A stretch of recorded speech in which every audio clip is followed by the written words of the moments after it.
Hello అండి. డిన్నర్‌కి అయితే ఎగ్ రైస్ ప్రిపేర్ చేస్తున్నాను.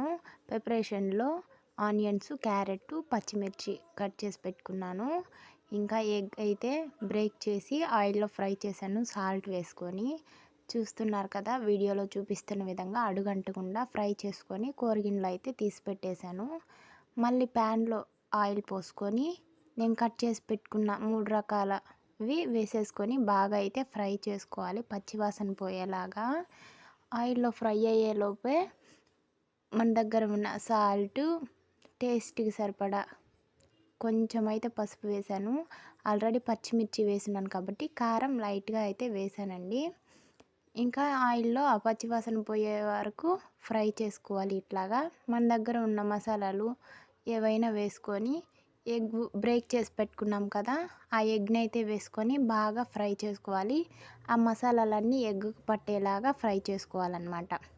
వీడియోలో చూపిస్తున్న విధంగా అట్లా కలిపెడతానే ఉండాలి. ఎందుకంటే అడుగంటుతది కాబట్టి. ఇంకా పొడి పొడిగా పెట్టుకున్న రైసు వేసుకొని మొత్తాన్ని కలుపుకోవాలి. ఫైనల్‌గా ఇలాగైతే వస్తది. వీడియోలో చూపిస్తున్నట్టు. ఇంకా ఫైనల్‌గా మనం కట్ చేసి పెట్టుకున్న కరివేపాకు సైడ్ డిష్‌గా వేసుకొని ప్రిపరేషన్ కంప్లీట్ అనమాట.